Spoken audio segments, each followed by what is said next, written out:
Hi. Welcome to Stuff with Hal Baum. My name's Hal Baum, and this is Stuff. Tonight on the show, we're talking to Mike Manship. Hi. Thank you. And we're going to be talking about books. I'm going to put 5 minutes on the clock. While I do, why don't you tell me the last 5 books that you read? The last 5 books I read. All right. One was a guide to Costa Rican Spanish because I was away studying Spanish in Costa Rica. One was, oh man, you're really putting me on the spot. I just read the Seven Veils, Skinny Legs and All by Tom Robbins. Before that, I'm reading a book called Waste. I haven't finished it yet, but it's about food waste. It's a really interesting book about ways you can avoid food waste and how much food we do waste. It's remarkable. A lot. Yeah. From what I've heard. A lot, yeah. It's something like, we produce something like 7 times more food than we actually consume. I just watched this YouTube video about this restaurant in Chicago, actually. A guy I know actually works there, whose name is Peter. Okay. It's like this restaurant that produces, I think it was in the past year, it's produced 1 bag of garbage. They don't waste anything. They reuse all their materials. I don't exactly know how they do it. What are they called? Let's pitch them. That sounds incredible. I can't remember the name of the place right now. But it was pretty cool. It was a sandwich place in Chicago. I don't remember the name of it. I'll put it in the description of the video. But they have no waste materials at all. That's amazing for a restaurant to accomplish that. That's what they said in the video. Yeah. It's funny you say that because I just started worm composting. Really? Yeah, it's a thing you can do. You buy worms and you get a little house for them. And yeah. They literally came in the mail today. I dumped 2,000 worms. That's so worms. Cool. That's a lot of worms. A lot of worms. They were crawling on the roof. It was great. What kind of worms do you get? Just earthworms? Red wigglers is what they call them. Oh, red wigglers. That's so funny. That also sounds like a vibrator. It does. So there's that. There's a lot of things, and then we also actually in the same kitchen we have something called a magic bullet, which also sounds like a vibrator. I thought that was a kind of a vibrator. It might be. Oh, you know what it is? A magic bullet is a type of vibrator. It's a very popular type of vibrator. You sure you didn't buy a vibrator and put it in your kitchen? It has a razor blade on it. So. Oh, I hope not. Yeah. Don't want to get those two mixed up. No. No. So if anyone's masturbating with it, I would know. And if anyone's trying to make a sandwich with a vibrator, they're having a hard time. Yeah. Yeah. Well, I mean, honestly, if you're trying to make a sandwich with any kind of magic bullet, you're probably going to end up with.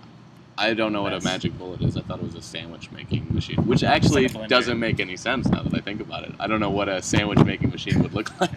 It's also the thing that killed Kennedy. Oh, really? Yeah, we have 3 magic bullets on the table.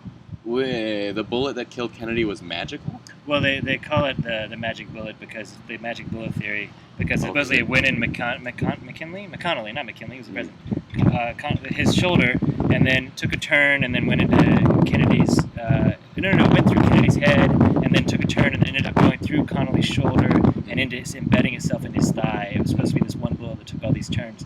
But now they've said, well, if you actually, Kennedy was raised a little, so it actually makes total sense that it went in a straight line. Right. But if you watch JFK, they talk about how it took all these turns. Oh my God, we're speaking of the Kennedy assassination! We're being assassinated! Someone save us! It's a windy city. Oh my God, it's windy, it's so windy. My eyes are full of dust. We've picked a very precarious, there's a big open field full of just loose dirt right in front of us, and a wind blowing across the field. So we've picked a perfect location to just get trashed by dust every 5 minutes or so. That's going to be my 3rd book, Trashed by Dust. That's a good name for a book. Where do book names come from? Well, that was a bad question. How about this one? You mentioned a lot of books today that I have never heard of. Do you get overwhelmed by the amount of literature that is in the world? Oh my God. The funny thing is I actually read less than I think the typical reader, for sure. And maybe we were talking about this a little earlier, how much Americans actually read, and we're not sure, but I don't know. I probably read 10 to 15 books a year, which I think a lot of people read that really read more than that. You would think that I would be one of those people, considering my interest in literature, and that you're interviewing me about books. Yeah, that's true. But I mean, I've interviewed people who, never mind. But yes. The thing is, I get overwhelmed by the amount of everything out there. They say that if you spent your entire life just consuming movies, books, art, all that there is to see in the world, you would see less than 0.1% of it still. Yeah. Even if you just did nothing else. Yeah. Like, you're going to miss so much good stuff. It's true. It's overwhelming. It's insane. It's hard to pick which new book to read. Because there's so many. I mean, there's great books being written now, and I haven't even read all the classics. I've never read Crime and Punishment. Oh, no, I haven't either. See? I mean, how can we read something that's new when there's all these great books out there to be read? Tale of Two Cities, I just found this out, is the greatest selling novel still of all time. Really? Yeah, and I've never read it. Oh, that's their time. Well, except the Bible, right? The greatest selling novel. The greatest selling novel. I don't think the Bible's considered a novel. A novel. What is it considered? A holy book? A Bible? A book. Is there a section for holy books in Barnes & Noble? There's a religion section, I guess. Is there? Yeah. But thank you for coming down and to this school where you work. Thank you for coming down to the school where I work. It's very convenient for me. Yeah, I try to make things convenient for my guests. So, is there any last word you want to say about books, literature in general? Sure. If you want to read my book, can I do that? Can I do the pitch thing? I'm going to do the pitch thing. I don't know who's listening, but feel free. Yeah, it's $3.95 on Amazon. It's called Cambridge Street, and it's been very well reviewed on there, which is very flattering.